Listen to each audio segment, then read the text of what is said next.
La charla se titula Amor, Evolución y Sentido de la Vida. Y un poco la idea de esta charla es que profundicemos en cosas que todos nos deberíamos plantear en la vida. Por ejemplo, cuál es el sentido de la misma. Y otra cosa muy importante es, pues, qué pasa cuando nos morimos, ¿no? Porque todos en algún momento nos vamos a morir y muchas personas cuando llega ese momento sienten miedo.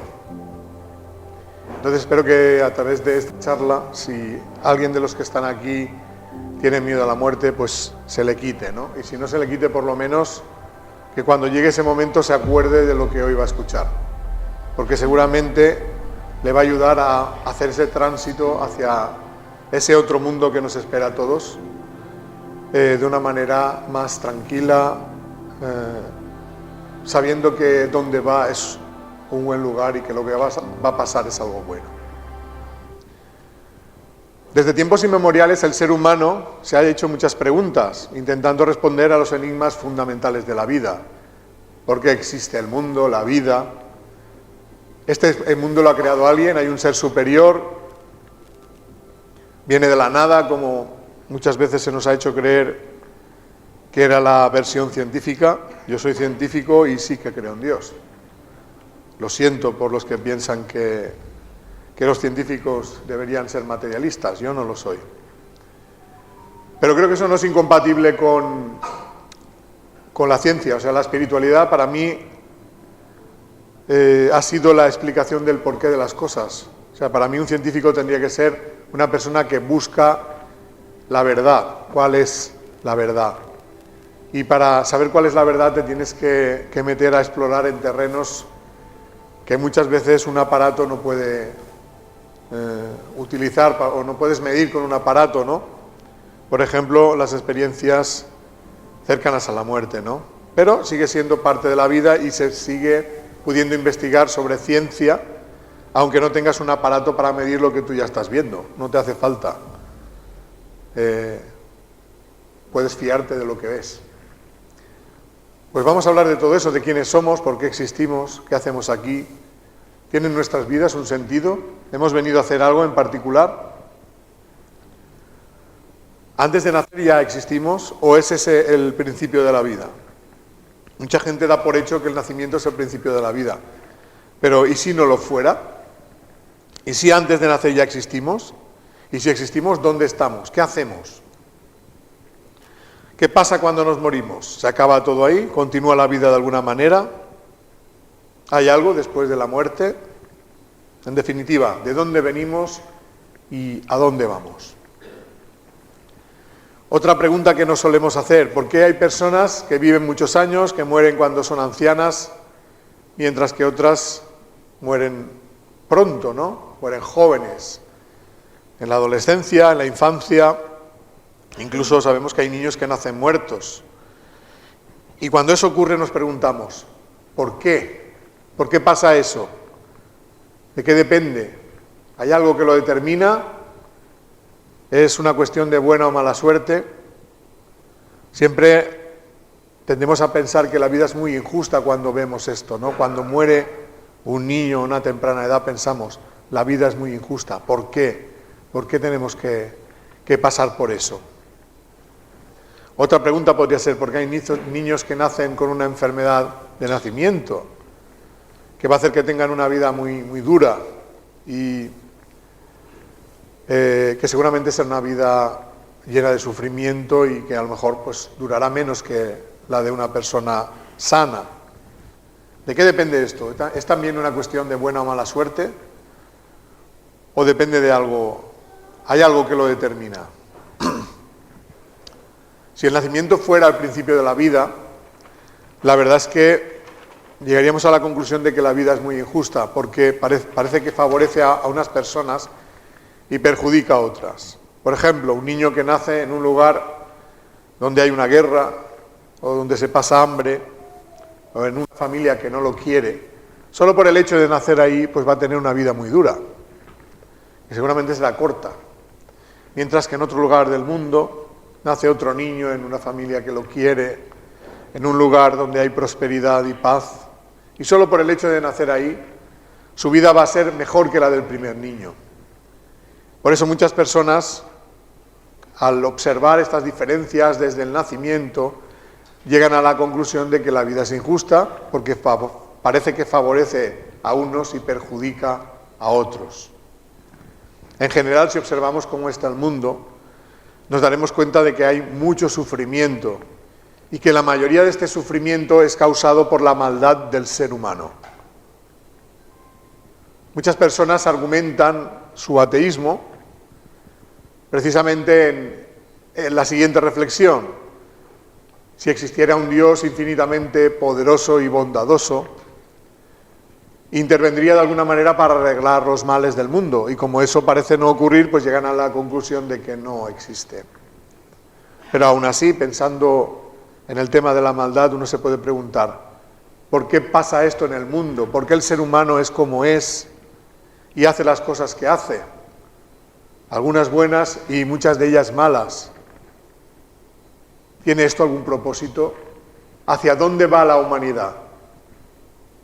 ¿Tiene la humanidad posibilidades de algún día llegar un momento que creo que todos deseamos, en que no haya guerras, no haya genocidios, no haya asesinatos, violaciones, tantas y tantas cosas terribles que pasan hoy en día, ¿no?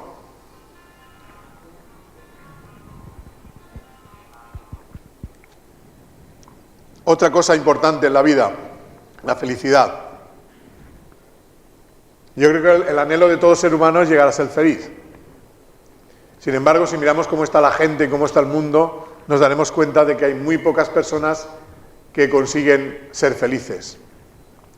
Hasta el punto de que habrá personas que piensen que la felicidad es un sueño inalcanzable, que no es posible ser feliz. Mi opinión es que sí que se puede ser feliz. Y que para alcanzar la felicidad es necesario conocer el amor. Sin embargo, aun habiendo personas que han conocido el amor y que durante un tiempo han sido felices, en algún momento va a llegar ese día en el que o te mueras tú o se vayan a morir tus seres queridos, con lo cual parece que irremediablemente esa felicidad tenga un final con la muerte de ese ser querido. Y si además ese ser querido es joven, es tu hijo, tu hija, pues todavía se hace más dura la experiencia, ¿no? Esta serie de preguntas sin aparente respuesta hacen que la mayoría de personas tengan la percepción de que la vida está llena de sufrimiento, un sufrimiento al cual no le encuentran sentido, y al final pues llegan a la conclusión de que la vida es injusta, ¿no? Por eso, porque está llena de pruebas que generan sufrimiento y a muchas de ellas no le encontramos un sentido. Y eso hace que muchas personas pues vean la vida con amargura, con desesperanza, con tristeza, incluso que llega el momento en que desean no vivir, ¿no? Desean que la vida termine.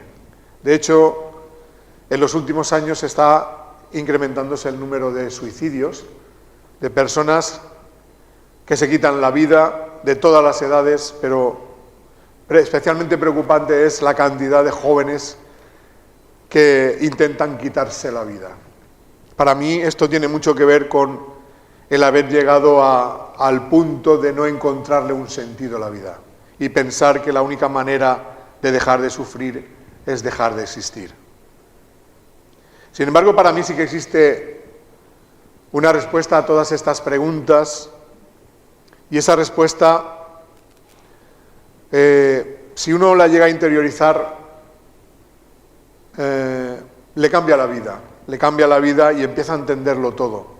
Lo que antes no tenía explicación, ahora encaja perfectamente, ¿no? Es como hacer un puzzle en el cual tienes muchas fichas y no encuentras la manera de juntarlas, ¿no? Pues si haces esa exploración interior con todo lo que va pasando a todos los seres humanos, puede ser que llegue el día en que encuentres que cada pieza tiene su sitio y que todas encajan. Y al encajar dibujan una realidad que es la realidad del plano espiritual. Y es en la que nosotros vamos a profundizar en esta charla. Vamos a ir hablando de testimonios de personas que han tenido vivencias que nos pueden ayudar a contestar a todos estos interrogantes.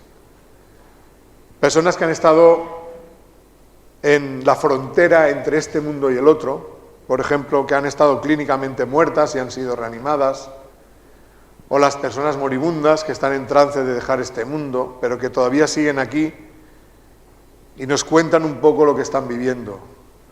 También hay personas que afirman recordar vidas pasadas y otras que afirman haber contactado con seres que ya han fallecido. De todas esas experiencias nos podemos nutrir nosotros para poder llegar a entender qué es lo que hacemos en este mundo. Vamos a empezar hablando de las experiencias cercanas a la muerte, experiencias que han tenido personas que han estado en muerte clínica. La muerte clínica es un estado donde se te ha parado el corazón, que has dejado de respirar, tu cerebro ha dejado de funcionar. Lo normal es que esto sea la muerte definitiva. Sin embargo, con los avances que existen hoy en día, pues hay técnicas de reanimación que han permitido pues que algunas personas hayan salido de esa situación, ¿no? Que hayan sido reanimadas y hayan continuado con su vida, ¿no? Por ejemplo, con el uso de desfibriladores cuando una persona tiene un infarto. Pues resulta que algunas de esas personas que vuelven a la vida después de este intervalo de tiempo en el que estuvieron muertas, cuentan una experiencia, y esa experiencia es muy parecida de unos a otros, hasta el punto de que se la ha denominado experiencia cercana a la muerte y se han descrito cuáles son sus etapas. Vamos a hablar un poquito de cada una de ellas.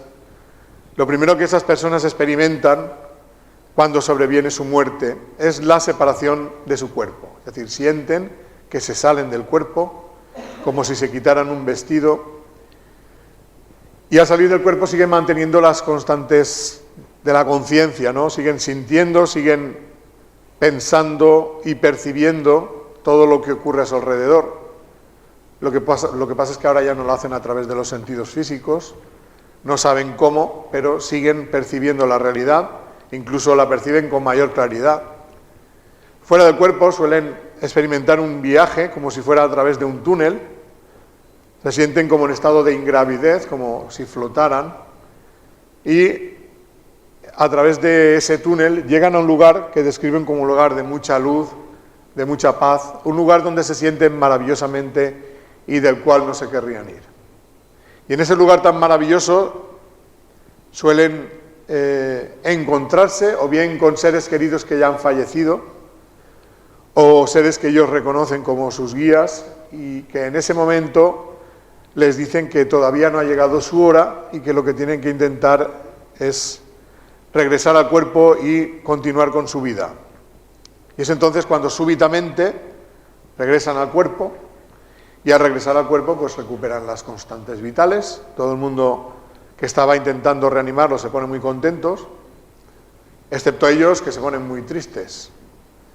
Y es que ellos hubieran preferido quedarse allí, porque la sensación de paz, de bienestar y de felicidad que han experimentado no lo habían experimentado nunca en este plano. Por lo tanto, para ellos es un fastidio tener que volver a este mundo. Sin embargo, por el motivo que sea, tienen que volver. Sin embargo, esa experiencia les cambia la vida completamente.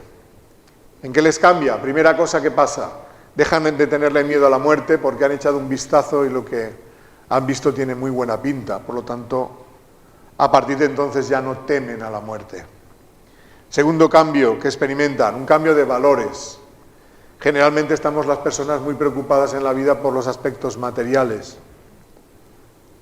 Trabajar para pagar la hipoteca, sobrevivir, gente que quiere ser sexy para ligar más, todo el mundo machacándose en los gimnasios para tener tableta de chocolate, ese tipo de cosas.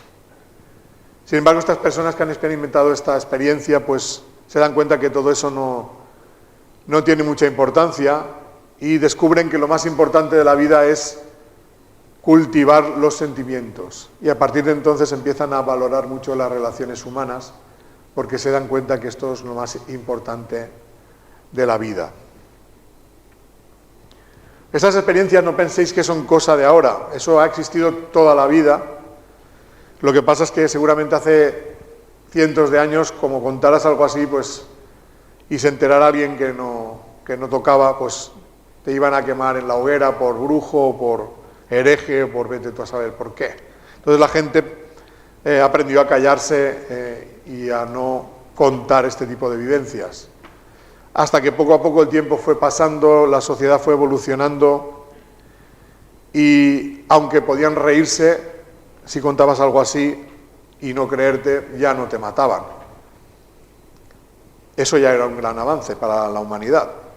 Entonces, en los años 70 del siglo XX empezaron a aparecer muchos casos de personas que contaban este tipo de experiencias y algunos hombres de ciencia se interesaron por este tipo de testimonios. Uno de ellos fue Raymond Moody, psiquiatra y filósofo norteamericano, que empezó pues a estudiar el tema.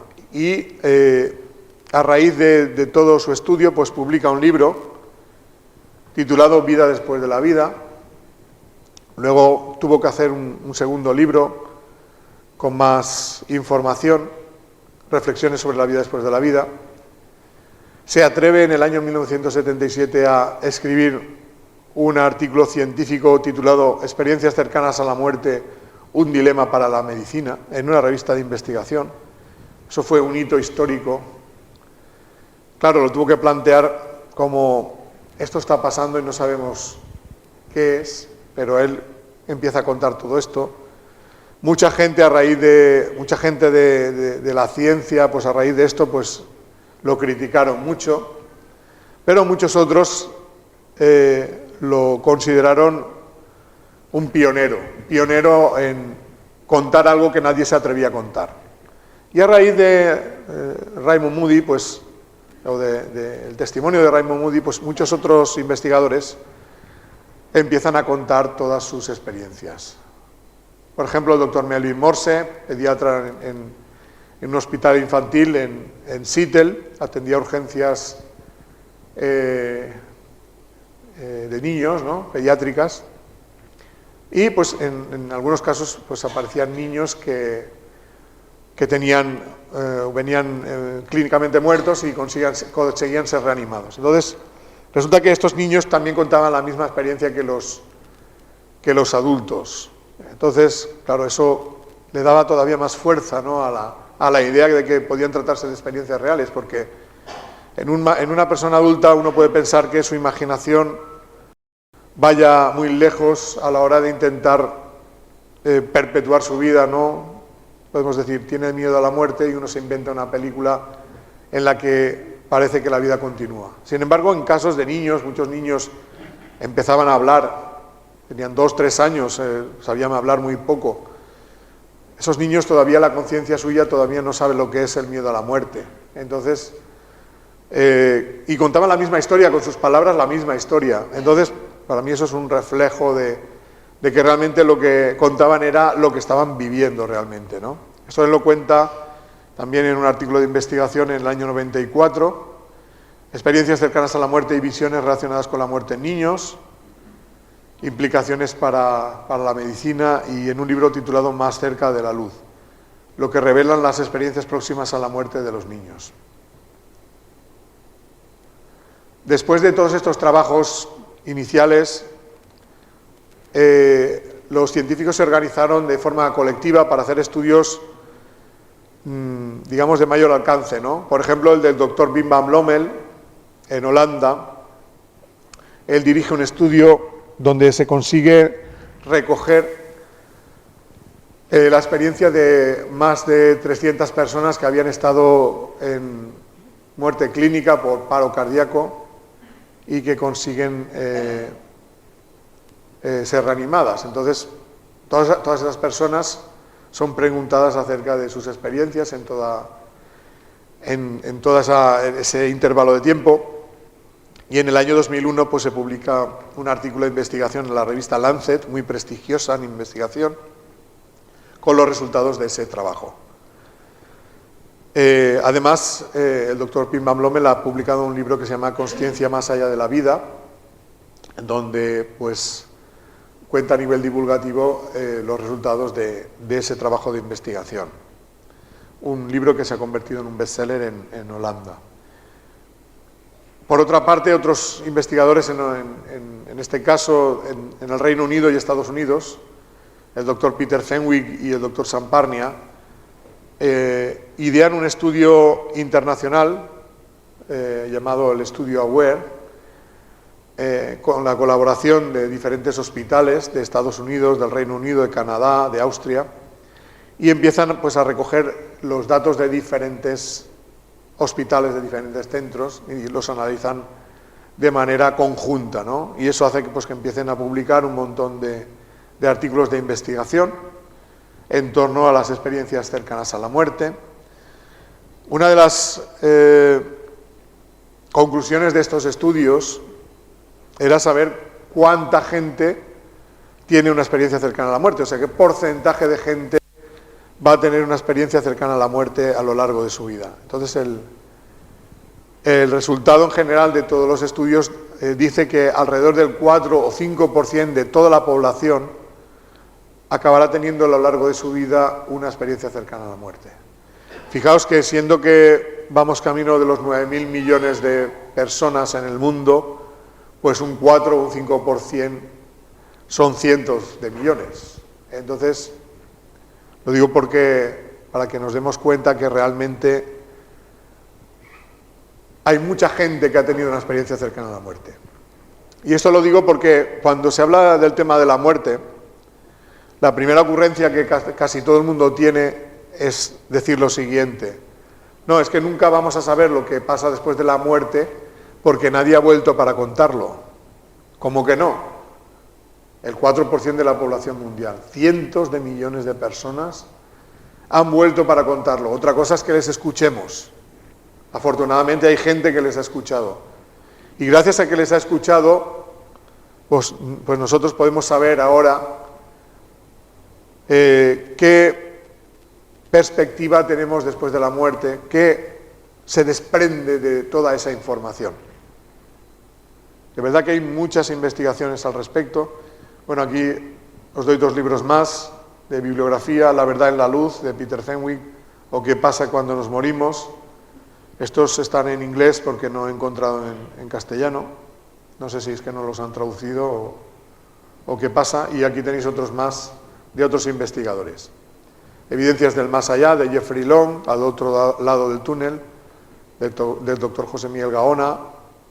Las pruebas científicas de una vida después de la vida, del doctor Jean-Jacques Carbonnier, o Yo vi la luz, del doctor Enrique Vila. Todos ellos, suelen ser médicos, psiquiatras, pues que han indagado en este área y han llegado todos a las mismas conclusiones. La primera, que las experiencias cercanas a la muerte no son alucinaciones, son experiencias reales. Y la segunda es que lo que nos están diciendo esas experiencias es que la vida continúa más allá de la muerte del cuerpo físico. Es decir, que la muerte no es el final. La vida continúa, no ligada al cuerpo físico, porque el cuerpo se queda aquí en este mundo, pero nuestra conciencia sobrevive y de alguna manera continúa viviendo en otro plano de la existencia. Hablemos ahora de las experiencias de las personas moribundas, porque en el trance final de la vida también hay personas que tienen experiencias que parecen extraordinarias, pero que son muy, muy frecuentes. Muchos dicen que ven a seres queridos que ya han fallecido y se dedican a conversar con ellos. También a veces son seres que ellos no conocen, pero que les transmiten mucha paz, mucha serenidad.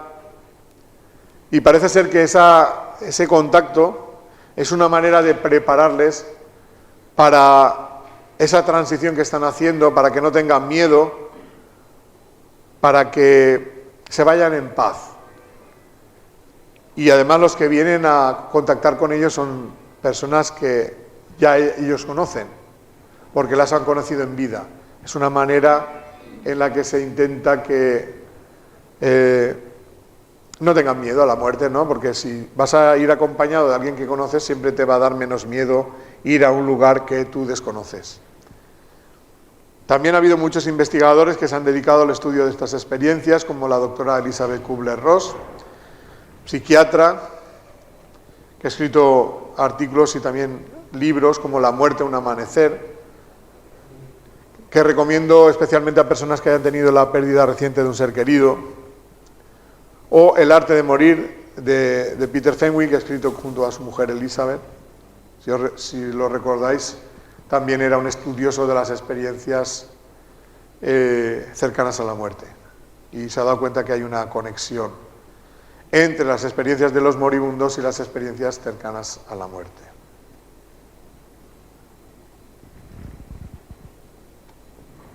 Vamos a hablar ahora de las... Bueno, estas experiencias de los moribundos también nos están confirmando que realmente tiene pinta de que hay algún otro lugar más allá de la muerte al que todos vamos a ir y en el cual nos están esperando. Hay personas que nos quieren y que están ahí esperando a que nosotros vayamos allí. Y que igual que cuando nace un niño, pues está toda la familia esperándole y hacen una fiesta para celebrar su nacimiento. Cuando una persona muere para este mundo, está naciendo para el otro. Con lo cual ellos también allí hacen una fiesta. Aquí están los médicos para ayudar al nacimiento. Allí están los médicos espirituales para ayudar a la desencarnación. Porque también hay que romper un cordón. El cordón umbilical, cuando se entra en este mundo, es el que hay que romper. Y cuando se va al otro mundo se rompe el cordón de plata, que es el que une el cuerpo con el espíritu. Si puedes dejar de hacer el ruido ese.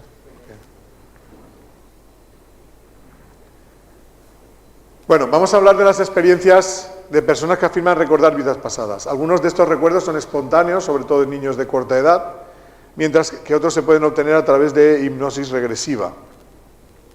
También hay estudiosos que se han dedicado a ver si todas esas experiencias son reales o no. Por ejemplo, Ian Stevenson, médico y bioquímico, profesor en la Universidad de Virginia, se dedicó a estudiar en su vida profesional experiencias de recuerdos de otras vidas de niños pequeños, que a esa edad de 3, que empiezan a hablar de 3 años, pues algunos de ellos empiezan a contar que han vivido otra vida, dando detalles de cómo fue esa vida, de cómo murieron, cosa que deja perplejos a los que los conocen, ¿no? Porque no entienden por qué esos niños dicen tales cosas. Sin embargo, pues algunos padres, ante la insistencia de los hijos y ante los sorprendentes que son estas vivencias, pues deciden investigar, ¿no? ¿Qué hay de verdad en todo esto? Y pues algunos de esos casos son conocidos por Ian Stevenson y otros investigadores, y lo que ellos intentan es comprobar si con los datos que el niño da es posible verificar si esos recuerdos pertenecen a la vida de alguien que ya murió antes de que esos niños nacieran. Entonces, si contrastan los recuerdos y los ven que corresponden a la vida de alguien, pues lo consideran un recuerdo real de otra vida. Pues en ese trabajo consiguen una base de datos con más de 2.500 casos en los cuales se confirma que realmente el recuerdo es real. 2.500 casos. Ahí es nada. Habrá muchos más, pero ellos consiguen documentar toda esa cantidad, ¿no? Y pues el doctor Ian Stevenson pues lo publica tanto en artículos de investigación como en libros. Por ejemplo, el libro 20 casos que hacen pensar en la reencarnación, o niños que recuerdan otras vidas. Jim Tucker ha continuado el trabajo en la Universidad de Virginia, de Ian Stevenson, y ha publicado también artículos y un libro titulado Vida antes de la vida, los niños que recuerdan vidas anteriores. Lo digo porque si os interesa el tema, Podéis entrar en YouTube y veréis varios documentales que cuentan casos concretos de niños pues que se ha documentado muy bien sus recuerdos, incluso algunos niños que han muerto en la vida anterior y han encarnado rápidamente, de manera que su familia de la vida anterior sigue actualmente viva. Y con los datos que el niño da es posible encontrar a la familia de la vida anterior. Que ese niño pues la tiene como su verdadera familia. No se ha llegado a identificar con la familia de la vida actual, tiene muy presente el recuerdo de la vida anterior. Entonces, esos niños lo que piden es: dejadme volver con mi familia, refiriéndose a la familia de la vida actual. Y con los datos que esos niños dan es posible localizar a esa familia, ¿no? Y resulta sorprendente ver pues el tipo de recuerdos que tenían, el detalle tan perfecto que tenía por ejemplo, de dónde vivían, cómo era la casa, dónde guardaba los objetos, incluso reconocían juguetes que habían sido sus juguetes. Algo impresionante. También hay personas que han recordado otras vidas a través de hipnosis regresiva. Aquí tenéis un montón de libros que hablan de este tipo de experiencias. Vida antes de la vida, de la doctora Helen Wambach, vidas pasadas, que también el doctor Peter Fenwick junto con su mujer ha escrito. O sea, él también se ha dado cuenta que esto está en la misma línea, ¿no? Son todo experiencias que nos aportan una información sobre el sentido de la existencia, de qué pasa antes y después de la muerte. Muchas vidas, muchos maestros, del doctor Brian Weiss. La respuesta está en el alma, del doctor Juan José López, un médico de Cartagena. O La vida entre vidas, del doctor Michael Newton. Este libro, La vida entre vidas, es un poco diferente al resto, en el sentido de que aquí se incluyen testimonios de personas que recuerdan vida anterior al nacimiento, pero en una etapa en la que todavía no están físicamente encarnados. Generalmente se acuerdan de la etapa anterior al nacimiento, cómo están en otro plano de la existencia, tomando decisiones como qué pruebas van a enfrentar en la vida actual y con quién van a vivir la vida. Es decir, toman decisiones como la configuración de las familias, quiénes van a ser los padres, los hijos, los hermanos, todo con el propósito de ayudarse mutuamente en la vida actual. Otra cosa es que luego lo hagan, pero inicialmente el propósito es ayudarse. Hablemos ahora de las experiencias de personas que afirman haber contactado con seres que ya han fallecido.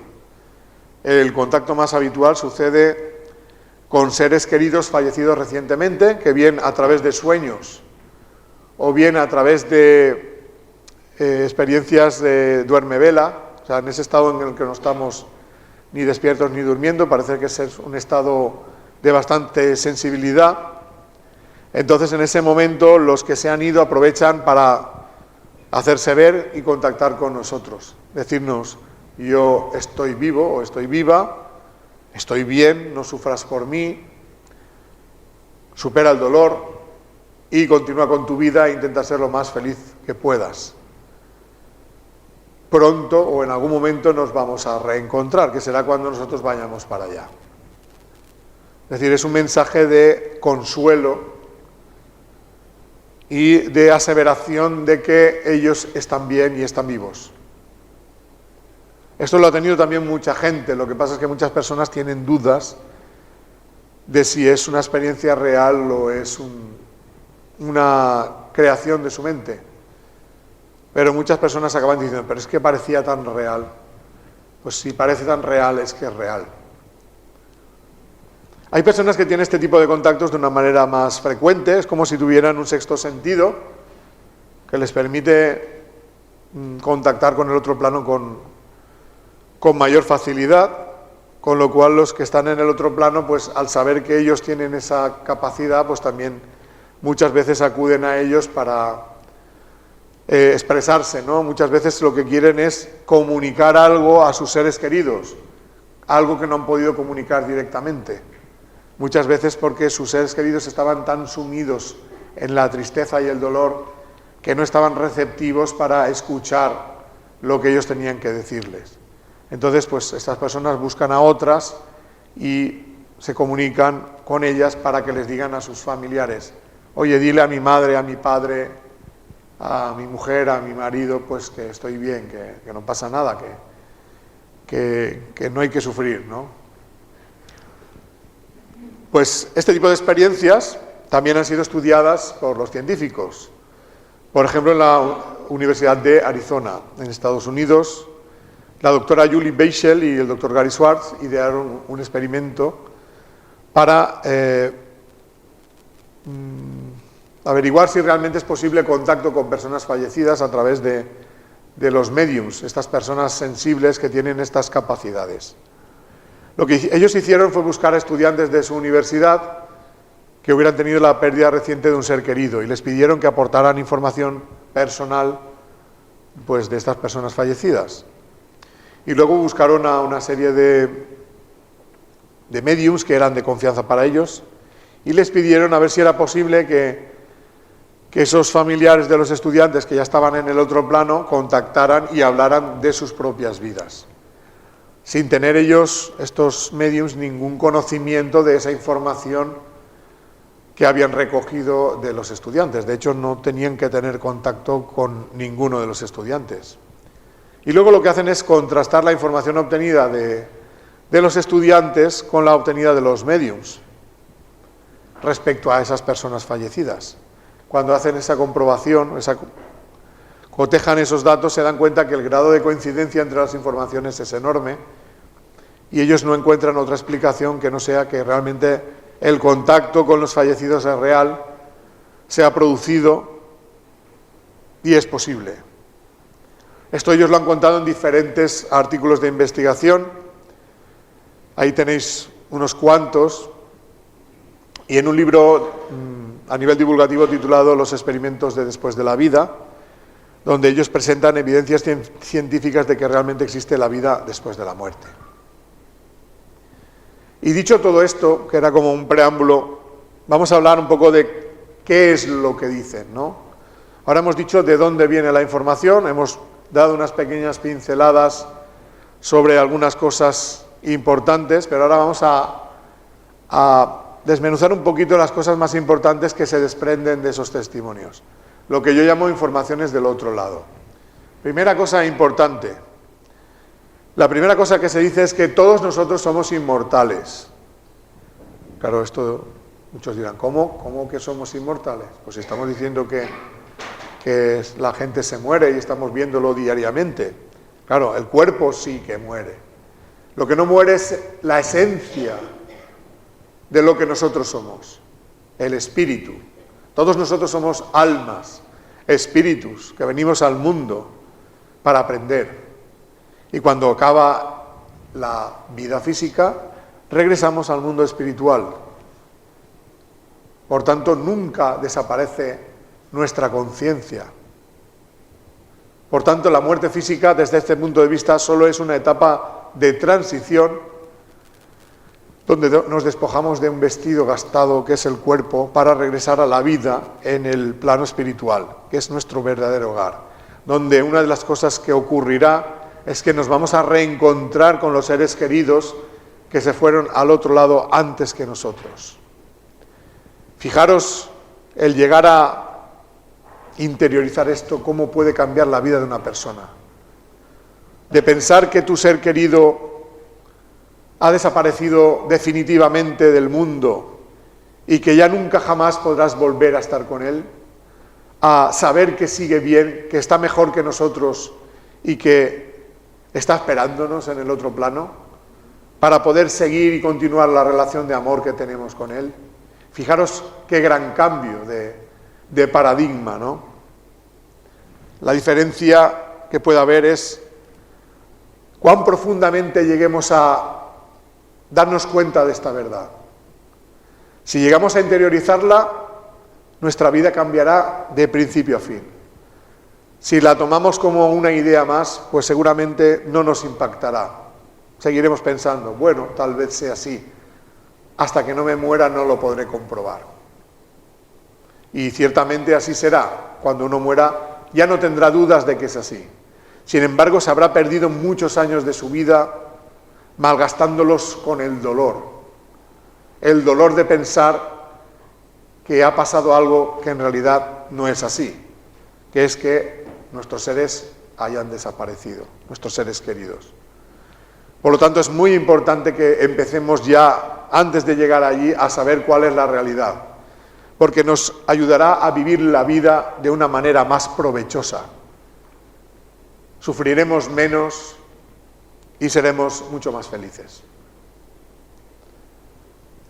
Lógicamente, cuando muere un ser querido, siempre va a haber una parte de amargura, de tristeza, de por qué a mí, por qué a nosotros. Siempre habrá esas preguntas. Esas preguntas serán contestadas cuando lleguemos allí y entenderemos el por qué unos se van antes y otros después. Pero si uno toma conciencia de que sea el motivo por el cual sea, la vida continúa, ya no será todo tan tremendamente doloroso como lo vemos.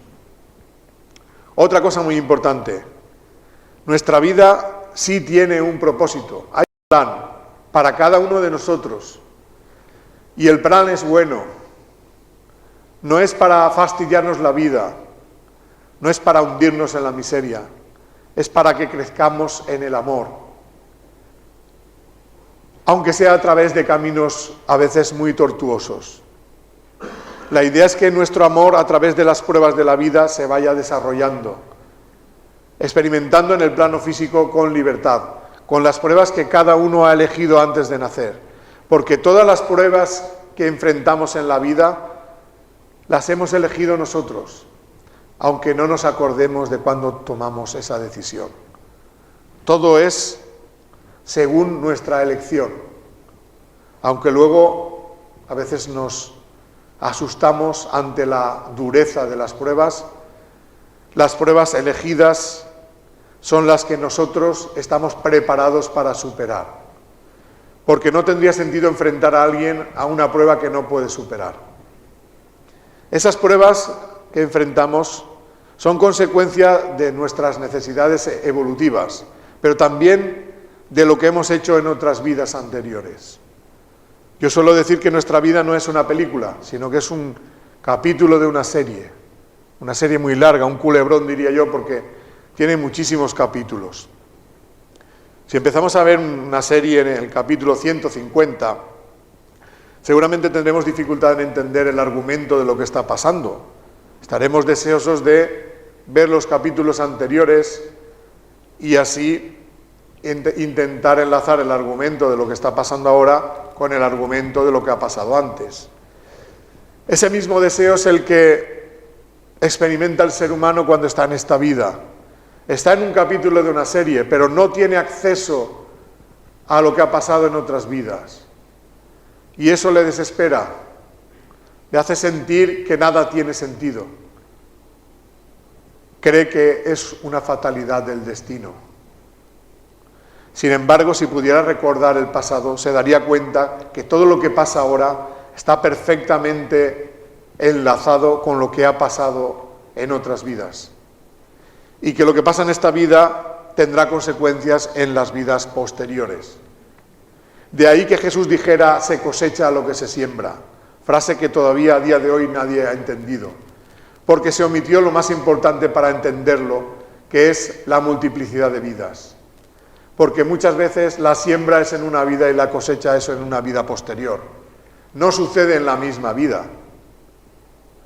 Hay muchos casos de personas que hacen mucho bien en el mundo y parece que todo les vaya mal.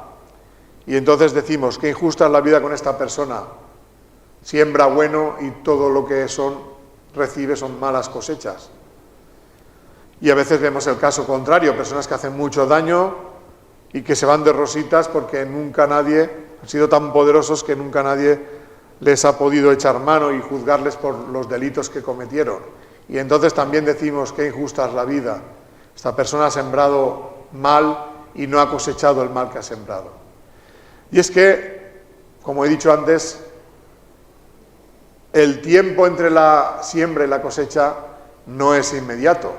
Tú no siembras ahora una semilla de arroz y mañana tienes las espigas ahí en el campo. Tardan meses. Pues en el mundo espiritual esos meses son vidas. O sea, puedes tardar muchas vidas. ¿De qué depende esto? Pues de que uno quiera cambiar. Se dé cuenta primero de los errores que ha cometido y quiera enmendar su camino. Y es entonces cuando vendrá el enfrentarse a la mala siembra del pasado. Cuando uno puede rectificar.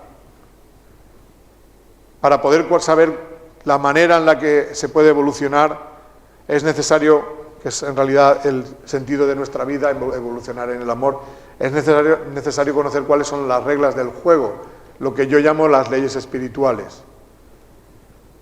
Para mí son 4 leyes muy sencillas, pero que tienen muchas implicaciones. La ley de la evolución, la ley del libre albedrío, la ley de la justicia espiritual y la ley del amor.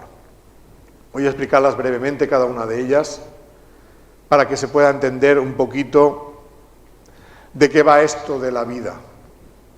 Bueno, la ley de la evolución dice que todos nosotros, como hemos dicho antes, espíritus inmortales, somos creados exactamente iguales, ignorantes de todo, pero con la potencialidad de aprenderlo todo. Podemos decir que somos semillas espirituales. Esas semillas espirituales, a raíz de ir viviendo experiencias, tanto en el mundo material como en el mundo espiritual, van creciendo, van germinando, van creciendo, van desarrollándose. Esos principios espirituales necesitan de la vida material para desarrollarse y vienen a este mundo primero en las formas de vida más sencillas y luego cada vez en formas de vida material más evolucionadas. Y todo eso es necesario para que se vayan perfeccionando. Llega un momento en que ese principio espiritual toma conciencia de su propia existencia y ya tiene capacidad para decidir por sí mismo. Es entonces cuando comienza la fase humana de la evolución, que es en la que estamos nosotros. Por encima de la fase humana hay otras que no vamos a profundizar en ellas, pero el objetivo es que poco a poco ese espíritu vaya convirtiéndose en un espíritu con conciencia propia, con capacidad de decisión propia y cada vez más amoroso y menos egoísta. La diferencia que hay pues entre unos y otros no es que hayamos sido creados diferentes, sino más bien en el tiempo de evolución que llevamos cada uno, porque no todos son creados en el mismo momento. Hay espíritus más jóvenes, hay espíritus más viejos, y también en el provecho que hayamos sacado del tiempo que llevamos evolucionando. Hay espíritus que van más rápido que otros, porque ponen más voluntad en avanzar. Hay momentos de estancamiento, hay momentos de avance, y el resultado de la edad espiritual más la rapidez en la evolución, pues es lo que determina el nivel espiritual de cada uno en este momento. Es decir que habría que llegar a la conclusión de que Dios es justo porque todos partimos del mismo punto. Y lo que somos es resultado de lo que queremos ser y del empeño que pongamos en querer llegar a ese nivel evolutivo. Porque hay una ley que es la ley del libre albedrío, que dice que el espíritu decide su propio camino. Podríamos decir que la siembra es libre.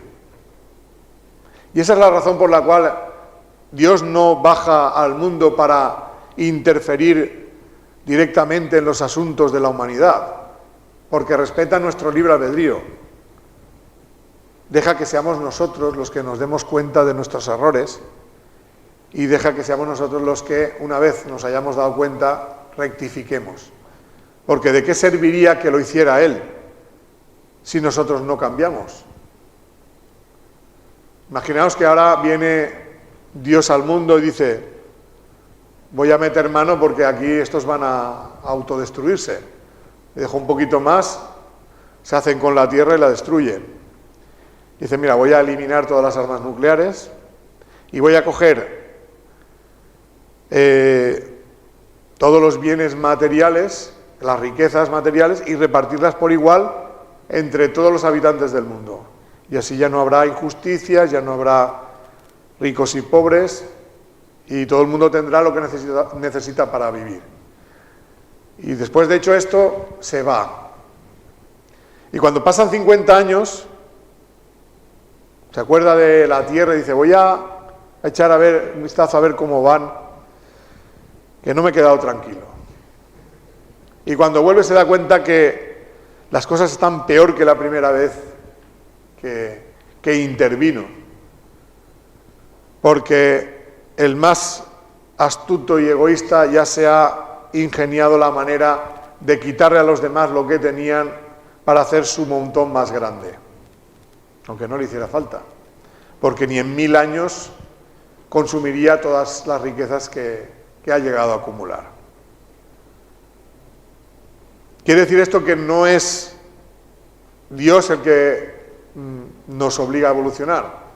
Si Dios viniera y hiciera eso, la mayoría de personas pensarían, ya está aquí el pesado el dictador, que viene a arruinarme el negocio. Vaya mierda de mundo, ¿no? Tiene que ser algo que nazca del corazón de todos nosotros. Y tiene que ser que vivamos todas esas experiencias para que seamos nosotros los que lleguemos a esas conclusiones. Porque si no fuera de esta manera, en realidad sería una evolución forzada y forzosa. Y entonces no sería evolución. Por eso tiene que existir libre albedrío, por eso tenemos que venir al mundo, olvidar temporalmente el pasado, para experimentar el mayor grado de libertad posible, para que el conocimiento, el recuerdo del pasado no nos condicione a la hora de ser nosotros mismos. Es muy importante que cada uno sea él mismo, en lo bueno y en lo malo. Porque habrá mucha gente que, si supieran todo, no es que fueran mejores, simplemente estarían reprimidos de hacer determinadas cosas, por las consecuencias, el temor a las consecuencias. Por eso se deja este mundo a su libre albedrío. Hay otra ley que es la ley de la justicia espiritual, que dice que básicamente que aunque la siembra es libre, la cosecha es obligatoria. Es decir, al final del todo, cada espíritu se ha de enfrentar a las consecuencias de sus actos. Aunque entre el momento en el que lo hace y el que lo recibe, pues se demore mucho. O sea, tarden incluso varias vidas. Y es necesario que sea así para que uno actúe con total libertad. Con total libertad. Por eso dijo Jesús, se cosecha lo que se siembra. Y esto es lo que en Oriente llaman el karma, ¿no? Hoy en día todo el mundo sabe lo que es la palabra karma. Siempre lo interpretamos pues como una mala consecuencia de un mal acto del pasado, ¿no? Pero la ley de justicia espiritual actúa de forma totalmente objetiva. Es decir, te enfrenta exactamente a lo que has hecho. Si has hecho algo bueno, en algún momento recibirás exactamente lo mismo, el mismo bien. Y si haces cosas que dañan, al final esos daños repercutirán en algún momento en ti mismo, aunque tarde tiempo. Muchas veces cuando uno hace algo, no se para a pensar hasta qué punto puede estar haciendo daño a los demás. Dicen, bueno, no será para tanto. Y uno se queda tan ancho. No será para tanto, no será para tanto. Pues llega un momento en que ese no será para tanto, lo vives tú en experiencia propia. Y entonces dices, ostras, pues sí que jode. Sí, me está haciendo sufrir esto. Y entonces cae uno en la cuenta, vaya, pues si esto es lo mismo que yo hice. En algún momento cae en la cuenta. Tal vez a lo mejor no en vida, porque en vida se olvida el pasado, y dice uno, qué mal me trata la vida, y cuando pasa al otro plano es, la vida me ha tratado como yo he tratado a los demás. Pero necesitamos saber cómo funciona el mundo espiritual para llegar a estas conclusiones. Por eso creo que es importante que empecemos ya, antes de tener que pasar siempre por darnos cuenta cuando ya la hemos cagado, intentar no cagarla, porque así nos evitaremos muchos sufrimientos. Esto es algo que el ser humano todavía no ha llegado a ser totalmente consciente, porque si fuera consciente de esto seríamos mucho más considerados más empáticos. Tendríamos mucho cuidado de no hacer daño a los demás, más bien lo contrario, intentaríamos ayudar a los demás en todo lo que pudiéramos, en lo que estuviera en nuestra mano. Porque en realidad, egoístamente, hasta es un beneficio para nosotros. Es un beneficio para nosotros. Finalmente, vamos a hablar de la última ley, la ley del amor, que es la más importante, porque el objetivo del espíritu es alcanzar la felicidad a través del desarrollo de los sentimientos de amor. O sea, todo el proceso evolutivo está montado para que nuestra capacidad de amar vaya siendo cada vez mayor. Y cada vez que vamos experimentando mayor amor, somos más felices. No hay otro camino a la felicidad, solo el de experimentar el amor. Aunque al ser humano le cueste esto 1000 vidas de entender, habrá gente que dirá, hombre, yo sería feliz si me tocara la lotería, porque no tendría que trabajar, tendría todas las comodidades que quiero, viviría a lo grande. Bueno, pues hay gente que ha conseguido vivir a lo grande, porque les ha tocado la lotería o por otros motivos. Sin embargo, muchos de ellos han seguido siendo infelices, sufriendo, incluso hay gente que se ha quitado la vida. Yo me acuerdo del caso de Robin Williams, el actor, una persona famosa que habrá ganado dinero por un tubo, bueno, lo que muchos habrían deseado tener en la vida, y sin embargo se quitó la vida porque él era desgraciado. Y de hecho tenía alguna frase por ahí que daba a entender que él no había sido feliz, porque hay una frase que dice que lo malo no es estar solo, sino estar con mucha gente y estar con gente y seguir sintiéndote solo, ¿no? Es como decir que yo no he encontrado el sentimiento que yo necesitaba para sentirme pleno, ¿no? Me he seguido sintiendo solo y lamentablemente tomó esa terrible decisión, ¿no? O Whitney Houston también, ¿no? Otro caso. Hay mucha gente famosa que lo ha tenido todo materialmente y han acabado muy mal porque les ha faltado lo más importante para ser feliz, o lo único que hace falta, que es el amor. Por eso es importante que lleguemos a entender esto. Todos en el mundo hemos venido a lo mismo, a aprender a amar. Mucha gente cuando hablo con ella me dice, no, a ver, es que claro, tú parece que tienes muy clara tu misión en la vida. A mí me gustaría saber, porque yo no lo tengo claro, cuál es mi misión, ¿no? Y yo le digo, pues la misma que la mía, pues aprender a amar. Cada uno con las circunstancias que haya elegido, ¿no? Y con el propósito que cada uno haya elegido también a nivel concreto, ¿no? Y pues mucha gente dice, ya, pero es que yo no sé cuál es concretamente. Y yo digo, pues no importa. No importa que no sepas cuál es. Tú intenta en la vida tener la conciencia tranquila y hacer lo que te llene y lo que te nace en la parte del interior. Y ya verás cómo los vas descubriendo. O sea, tú antes de empezar el camino no sabes cómo va a ser ese camino. Tú sabes que quieres progresar. Y el camino pues va teniendo obstáculos, te va llevando por aquí, por allá. Y es cuando vas haciendo el camino donde vas viendo lo que viene después. Hasta que no estás cerca, no lo puedes ver.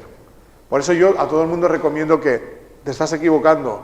No es intentar saber cómo es lo del final, intenta saber cómo es lo del principio. Lo del principio es, estamos aquí para mejorarnos porque tenemos defectos, tenemos que reconocerlos y cuando ya lo reconozcamos, intentar poco a poco ir eliminándolos. Cada uno los que tenga. Y eso se va a manifestar en el día a día, en las relaciones que tenemos. Si yo tengo mala leche y estoy solo, pues nadie va a saber que tengo mala leche.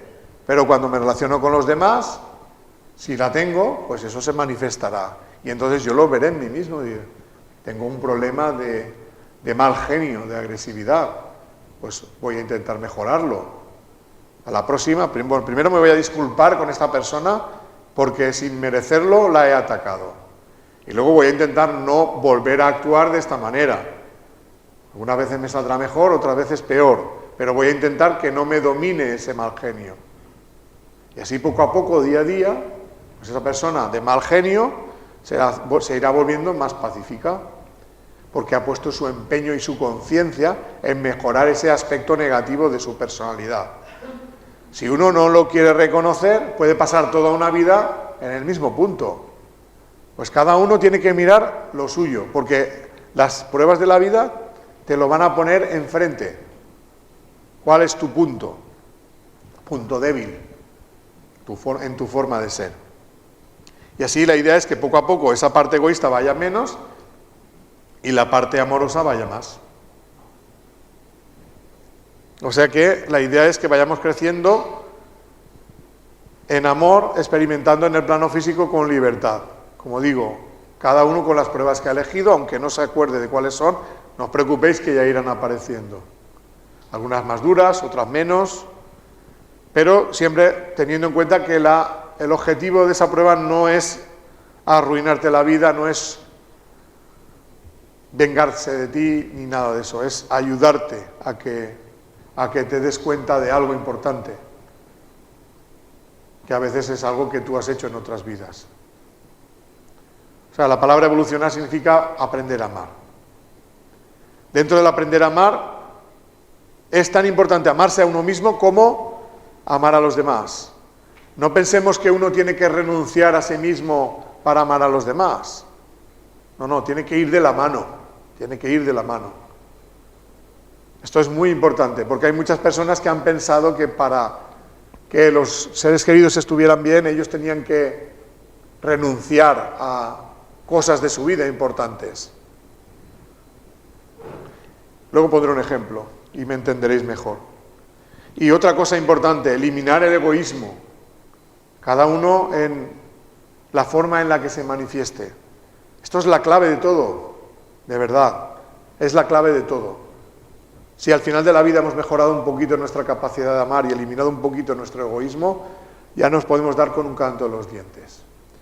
Dentro del tema del amor, como digo, la primera parte es el amor a uno mismo y luego está el amor a los demás. Y en el amor a los demás está la relación de pareja, la relación de la familia, padres, hijos, hermanos y amigos. Y finalmente el amor al prójimo, amor que con personas, como relacionarte con personas que no son nada cercano a ti. Algunas pequeñas pinceladas. Voy a dar unas pequeñas pinceladas de cada uno de esos temas y ya termino. Primero, ¿qué es amarse a uno mismo? Porque aquí hay una confusión. A veces uno confunde amarse a uno mismo con satisfacer el egoísmo. Dice, no, yo me quiero un montón, quería comprarme un coche último modelo, me ha costado 100.000 euros, he arruinado a la familia, pero tengo lo que quiero, me quiero un montón. Esto no sería amarse a uno mismo tal y como yo lo entiendo. Simplemente es satisfacer un capricho material. Cuando hablo de amarnos a nosotros mismos me refiero a reconocer cuáles son nuestras necesidades afectivas y cuáles son nuestros sentimientos verdaderos y pasar a desarrollarlos para que sean el motor de nuestra vida, para que nuestros actos sean un reflejo de nuestros sentimientos. Y para poder hacer eso es necesario conocernos interiormente. Conocernos significa saber distinguir lo que sentimos de lo que pensamos, porque dentro de lo que pensamos está la influencia de la educación que hemos recibido, y a veces esa educación es represiva con nuestros sentimientos. Y por eso actuamos de acuerdo con lo que pensamos, influidos por esa educación y en contra de lo que sentimos. Y eso nos hace sufrir. Un ejemplo para que me entendáis. Imaginaros una mujer que se casó cuando era joven, a lo mejor se casó pensando que estaba enamorada, a lo mejor otros los que eligieron. La cuestión es que esa mujer se ha dado cuenta de que ella no es feliz porque no está enamorada del marido. Si ella reconociera y se sintiera libre, diría, pues como no soy feliz, voy a decirle a mi marido que no quiero continuar la relación. Dejaría la relación y ya se habría acabado su problema. Pero imaginemos que esa mujer se casó en el seno de una sociedad donde se piensa que el matrimonio es para toda la vida y que romperlo es un pecado. Entonces esa mujer tendrá miedo a dar ese paso, tendrá miedo al qué pensarán los demás, incluso ella puede tener miedo ella misma de pensar que está haciendo algo malo a los ojos de Dios. sea, porque la han educado así. Entonces puede tener miedo al qué dirán, al qué pensarán, a las represalias del marido, de la sociedad, que todos piensan así. Puede tener miedo al desamparo material, ¿dónde voy a ir yo sola? O puede tener miedo a qué le va a pasar a sus hijos en el caso de que hubiera tenido hijos. Y entonces decide continuar con esa relación.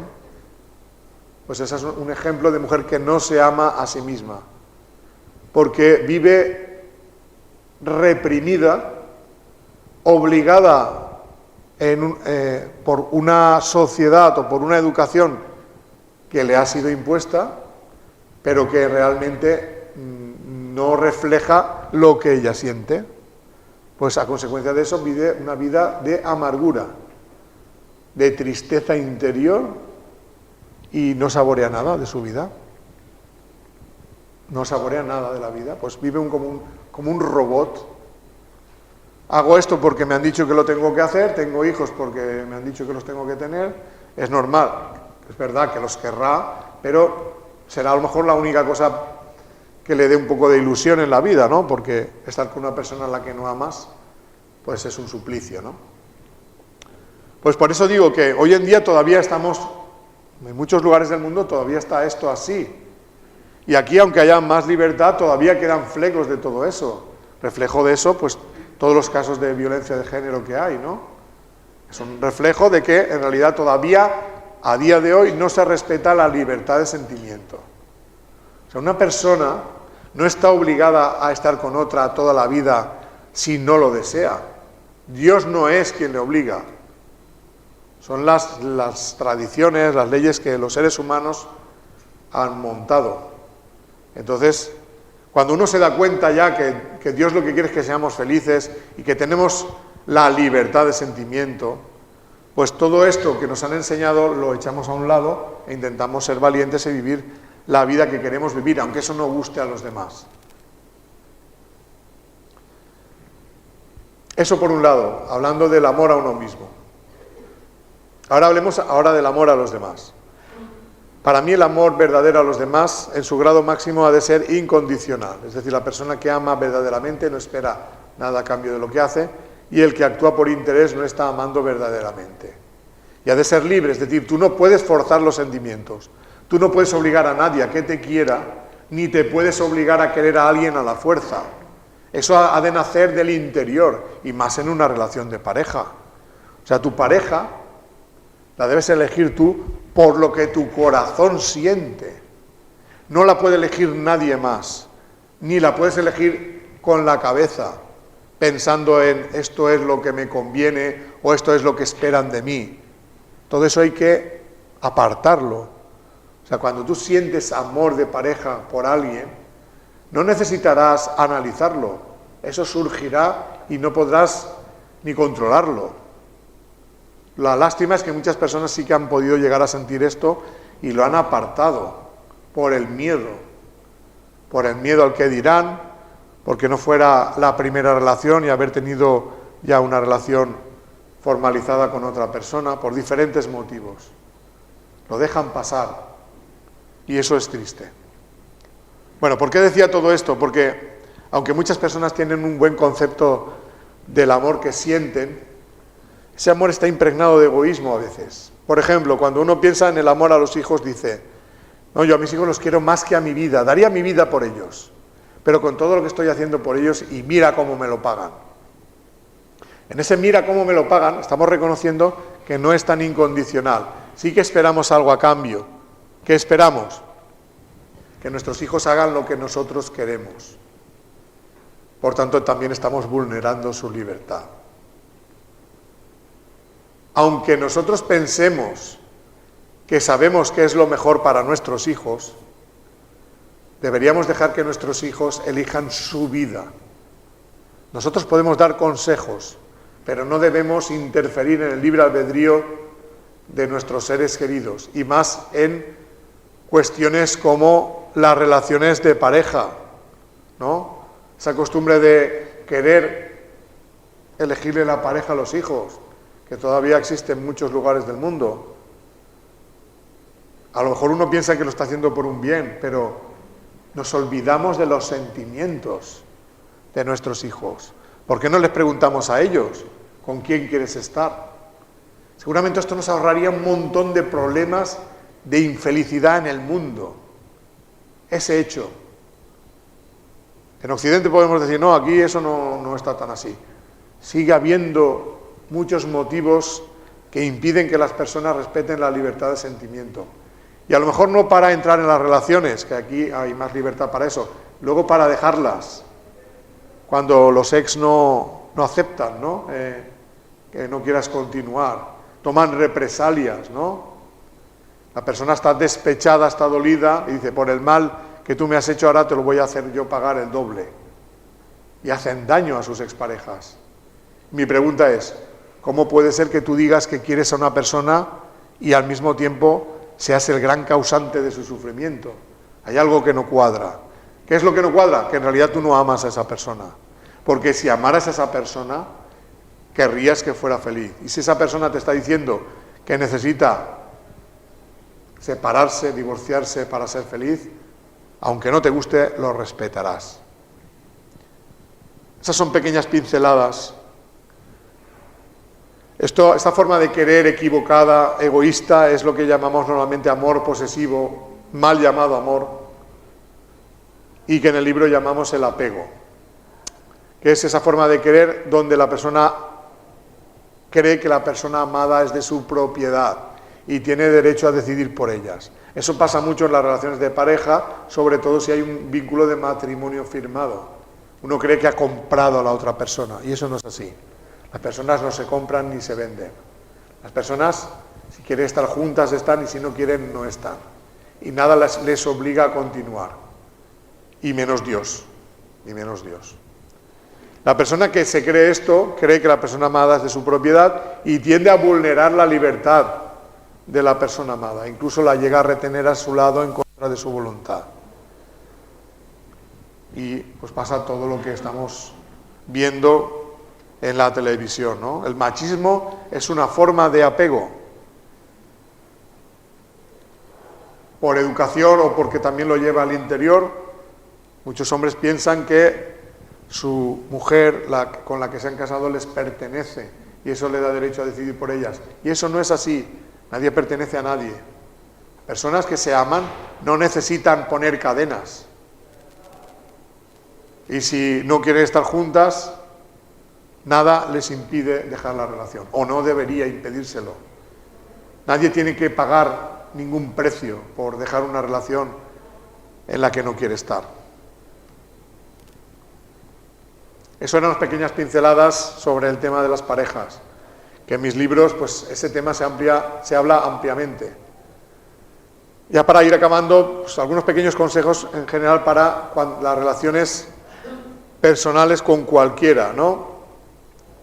Lo que yo llamo consejos de amor al prójimo.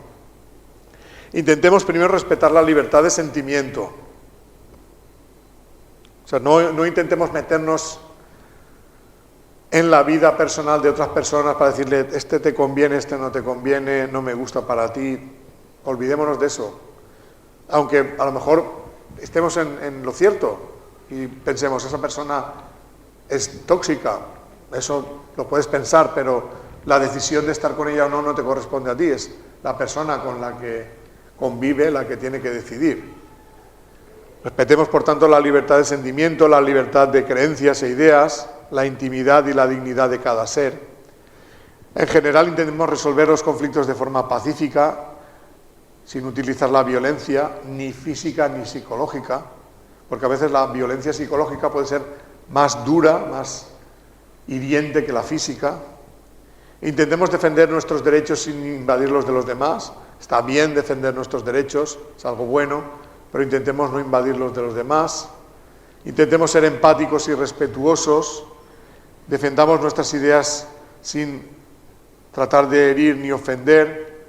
Intentemos no humillar, ni calumniar, ni difamar a los que no vean la vida como nosotros la vemos o tienen opiniones diferentes a las nuestras. Si somos ofensivos o hirientes, aunque creamos que nuestra causa es justa, nuestro comportamiento será injusto. Intentemos no actuar movidos por el egoísmo para perjudicar a los demás. El odio, la intolerancia, la calumnia, la envidia o la hipocresía nunca están justificados. En cualquier ámbito de la vida, sea la familia, en la pareja, con los hijos, con los amigos, en el trabajo, intentemos no ver al prójimo como a un enemigo, un rival o un competidor, sino como a lo que es, un hermano. Ya lo decía Jesús, que todos somos hermanos, aunque no nos demos cuenta de ellos. Y es tan así que tu máximo enemigo en esta vida seguramente será tu hermano de sangre en la próxima vida. Porque dentro de las familias están grandes amores, pero también grandes odios. Dicen que el amor une y el odio imanta, como los imanes, que irremediablemente atraen quieras o no. Así que si no quieres encontrarte a una determinada persona en la otra vida muy cerca de ti, intenta ir arreglando los problemas que tienes con ella, porque si no, en la próxima vida los tendrás muy cerca y no tendrás otro remedio. Bueno, era una pequeña broma. Hay que saber, hay que entender que el encarnar en la misma familia dos personas que tienen deudas pendientes de otras vidas es para que los lazos de la consanguinidad vayan limando esas asperezas, aunque aún a veces ni siquiera con eso se liman las asperezas. Por eso en las familias hay grandes amores y grandes odios. Intentemos en general no hacer a los demás lo que no quisiéramos que nos hicieran y tratemos a los demás como quisiéramos que nos trataran. Tan sencillo como eso. Porque es muy difícil analizar cosa por cosa, porque muchas veces la gente me pregunta, bueno, a mí me pasa esto, lo otro, ¿qué tendría que hacer? Y claro, hay tantas posibilidades de cosas que le pasan a las personas que escribiríamos un libro de 50.000 páginas y no acabaríamos. Entonces, hay una guía sencilla para saber cómo actuar, pues esta que tenéis ahí. Pongámonos en la piel del otro y no le hagamos lo que no nos gustaría que nos hicieran y tratemos al otro como nos gustaría que nos tratara. Tan sencillo como eso. Seguro que así no fallamos. Y seamos honestos de hacerlo así. No digamos, no, te entiendo, pero yo a ti te voy a tratar un poquito peor de lo que a mí me gustaría que me tratara. Que eso es lo que pasa normalmente. Siempre tratamos un poquito peor, porque nuestro egoísmo nos lo impide. Pues esa es la idea, ¿no? Solo cuando dejemos de actuar con interés sin pedir algo a cambio por lo que hacemos, estaremos más cerca de alcanzar el amor incondicional. No es nada fácil. Como digo, es cuestión de muchas y muchas vidas el hacer pequeños cambios en nuestra forma de ser, pequeños cambios que nos vayan haciendo cada vez más amorosos y menos egoístas, más amorosos, como los osos amorosos, ¿no? Para mí, ya para acabar, deciros que la evolución espiritual gira en torno a dos conceptos: desarrollo de la capacidad de amar y eliminación del egoísmo. Fácil de decir, difícil de conseguir, porque el egoísmo tiene muchas formas de manifestarse, muchas ramificaciones. Es como intentar podar un árbol que nunca para de crecer. Todas esas ramas son manifestaciones del egoísmo. Pero siempre hay un tronco. Si cortas el tronco, de un plumazo te puedes cargar un montón de ramitas. Pues hay que saber cuáles son nuestras ramas principales, nuestros troncos del egoísmo, y ir a por ellos. Porque si le damos a ese, nos vamos a ahorrar un montón de problemas. Porque detrás de ese caerán otros más flojos. Como os he dicho antes, para mí el destino de todos nosotros es el mismo: aprender a amar incondicionalmente y a través de ese amor alcanzar la verdadera felicidad, aunque sea a través de pruebas dolorosas que aparecen muchas veces en la vida. Pensad que aunque el camino sea duro, la recompensa es grata, y a veces esa recompensa no la viviremos en esta vida, sino que la viviremos cuando lleguemos al mundo espiritual. Tenemos que tener esa confianza de que las cosas son así para poder enfrentar el día a día de este mundo, que de momento es un mundo que por la suma del egoísmo del ser humano todavía es un mundo de infelicidad. Yo suelo decir esto que tenéis ahí: todo el sufrimiento del mundo tiene el mismo origen, la ausencia de amor, llamémoslo egoísmo. Igual que la suma del egoísmo de cada persona puede hacer del mundo un auténtico infierno, como vivimos en la actualidad, siempre al borde de la destrucción, siempre observando cómo los seres humanos se ponen tan fácilmente de acuerdo para hacer el mal y tan difícil les cuesta ponerse de acuerdo para hacer el bien. Qué pronto se han puesto de acuerdo los países en gastarse millones y millones de euros en armamento. Ojalá fuera tan fácil que se gastaran esos millones en procurar el bienestar del ser humano. Pues esto es lo que hace que el mundo esté así. Cuando esa voluntad para hacer el mal consiga ser convertida en una voluntad para hacer el bien, cuando ese egoísmo se transforme en amor, la suma del amor de cada persona transformará el mundo en un paraíso. En ese camino estamos nosotros, cada uno de nosotros, porque es un trabajo individual. Tú no puedes cambiar al otro, solo te puedes intentar cambiar a ti mismo. Y esperar a ver si los otros cogen ejemplo, y si no lo cogen no pasa nada, porque lo que tú avances para ti mismo es lo que te llevas de este mundo, nada más. Y si todos nos ponemos de acuerdo en hacer ese camino, es entonces cuando vendrá el cambio colectivo. Y ya para acabar, hablaros primero de mis dos libros, Las leyes espirituales y La ley del amor, donde encontraréis más desarrollado todo aquello que hemos hablado en la charla. Los libros los podéis descargar gratis. Si ponéis en Google Las leyes espirituales y mi nombre, Vicent Guillén, pues eso os llevará al blog para descargarlos gratuitamente, tanto el primero, Las leyes espirituales, como el segundo, La ley del amor. Y ya para acabar, hablaros de lo que también se ha comentado en la presentación, la película Profeta del Desierto. Es una película que intenta recrear lo que pudo ser la vida de Juan el Bautista, no desde un punto de vista religioso, sino espiritual. Pensamos que no se ha dicho la verdad sobre lo que pasó y que es importante saber que toda esta verdad de la que hablamos ahora ya era conocida y fue revelada en el pasado, en muchas épocas del pasado. Pero con el tiempo siempre ha habido alguien que ha ido a meter la zarpa y a quitar lo que había y a meter lo que no estaba. De manera que con el tiempo se ha ido deformando la realidad y no nos ha llegado aquí pues todo lo que pasó en aquella época. Algunas cosas sí han llegado, por ejemplo el mensaje de amor de Jesús, pero otras cosas han sido eliminadas, como el que Jesús hablara de la reencarnación, que lo hizo. Y hay muchas pruebas de ello, pero todo eso se ha borrado.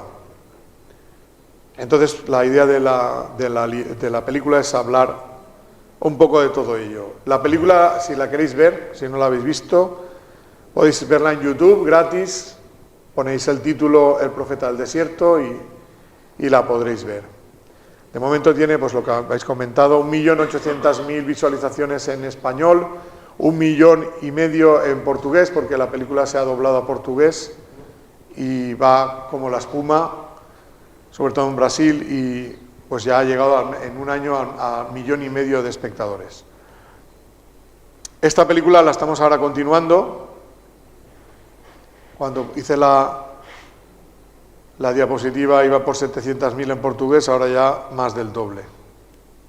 Bueno, ahora estamos rodando la segunda parte, El Profeta del Desierto 2, donde se seguirá contando la vida de Juan el Bautista, pero aparecen otros personajes muy importantes, como María Magdalena. En realidad se cuenta un poco una parte de su vida. Esto no lo vais a ver reflejado en ningún sitio, porque se ha hablado mucho de la vida de María Magdalena y poco de verdad. Algunas cosas ya se van aclarando, por ejemplo, que no fue prostituta, No es que hubiera pasado nada si lo hubiera sido, pero es que no lo fue. 2000 años ha aguantado la Iglesia Católica con esa imagen, cosa que, por ejemplo, la Iglesia Ortodoxa nunca ha dicho.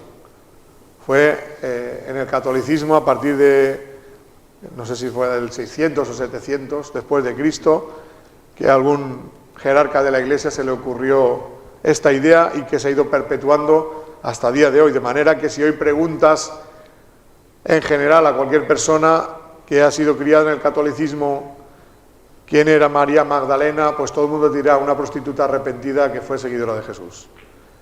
La segunda parte es verdad, fue seguidora de Jesús, pero no fue prostituta. Y la Iglesia lo ha reconocido, o sea, lo ha reconocido el Papa, si queréis lo buscáis.